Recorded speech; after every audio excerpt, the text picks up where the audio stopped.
शर्तिला एकादशी व्रत कथा। माँ कृष्ण एकादशी व्रत। हरे कृष्णा।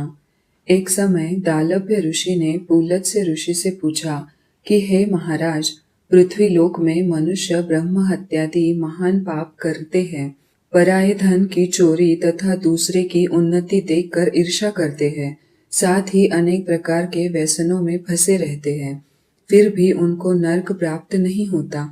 इसका क्या कारण है? वे न जाने कौन सा दान पुण्य करते हैं जिससे उनके पाप नष्ट हो जाते हैं। यह सब कृपा पूर्वक आप कहिए। पुलत्स्य मुनि कहने लगे कि हे महाभाग, आपने मुझसे अत्यंत गंभीर प्रश्न पूछा है। इससे संसार के जीवों का अत्यंत भला होगा।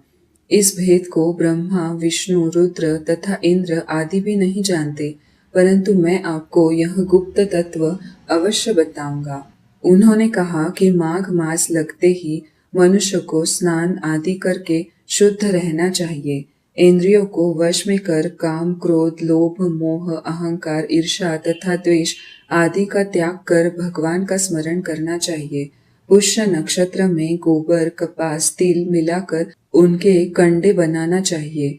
उन कंडों से 108 बार हवन करना चाहिए।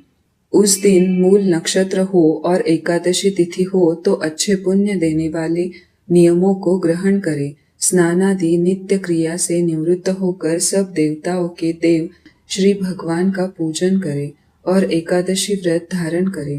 रात्रि को जागरण करना चाहिए।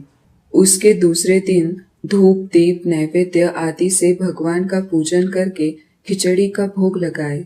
तत्पश्चात पेड़ा, नारियल, सीताफल या सुपारी का अर्घ्य देकर स्तुति करनी चाहिए।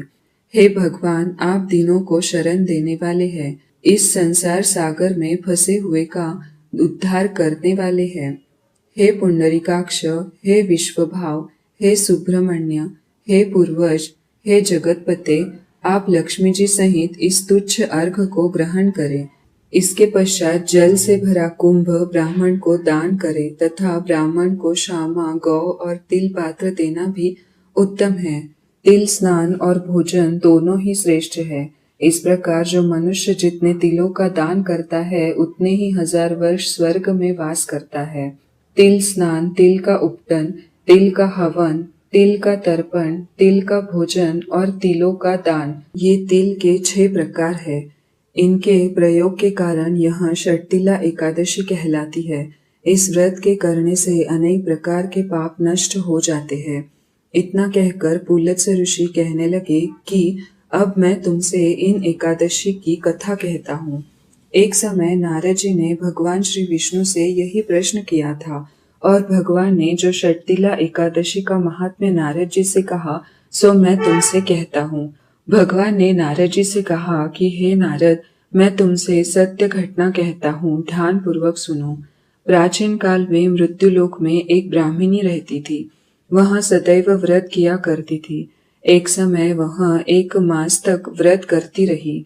इससे उसका शरीर अत्यंत दुर्बल हो गया। यद्यपि वह अत्यंत बुद्धिमान थी, तथापि उसने कभी देवताओं या ब्राह्मणों के निमित्त अन्न या धन का दान नहीं किया था। इससे मैंने सोचा कि ब्राह्मणी ने व्रत आदि से अपना शरीर शुद्ध कर लिया है, अब इसे विष्णु लोक तो मिल ही जाएगा, परंतु इसने कभी अन्न का दान नहीं किया, इससे इसकी तृप्ति होना कठिन है। भगवान ने आगे कहा, ऐसा सोचकर मैं भिखारी के वेश में मृत्युलोक में उस ब्राह्मणी के पास गया और उससे भिक्षा मांगी। वह ब्राह्मणी बोली, महाराज, किस लिए आए हो? मैंने कहा, मुझे भिक्षा चाहिए। इस पर उसने एक मिट्टी का ढेला मेरे भिक्षा पात्र में डाल दिया। मैं उसे लेकर स्वर्ग में लौट आया। कुछ समय बाद ब्राह्मणी भी शरीर त्याग कर स्वर्ग में आ गई। उस ब्राह्मणी को मिट्टी का दान करने से स्वर्ग में सुंदर महल मिला, परंतु उसने अपने घर को अन्नादि सब सामग्रियों से शून्य पाया। घबरा कर वह मेरे पास आई और कहने लगी कि हे भगवान, मैंने अनेक व्रत आदि से आपकी पूजा की, परंतु फिर भी मेरा घर अन्नादि सब वस्तुओं से शून्य है। इसका क्या कारण है? इस पर मैंने कहा, पहले तुम अपने घर जाओ, देव स्त्रियां आएंगी, तुम्हें देखने के लिए। पहले उनसे षटतिला एकादशी का पुण्य और विधि सुन लो, तब द्वार खोलना। मेरे ऐसे वचन सुनकर वह अपने घर गई। जब देवस्त्रियां आई और द्वार खोलने को कहा तो ब्राह्मणी बोली, आप मुझे देखने आई है तो षटतिला एकादशी का महात्म्य मुझसे कहो। उनमें से एक देवस्त्री कहने लगी कि मैं कहती हूँ। जब ब्राह्मणी ने षटतिला एकादशी का महात्म्य सुना तब द्वार खोल दिया। देवांगनाओं ने उसको देखा कि न तो वह गांधर्वी है और न असुरी, और वरन पहले जैसी मानुषी है। उस ब्राह्मणी ने उनके कथानुसार षटतिला एकादशी का व्रत किया। इसके प्रभाव से वह सुंदर और रूपवती हो गई तथा उसका घर अन्नादि समस्त सामग्रियों से युक्त हो गया।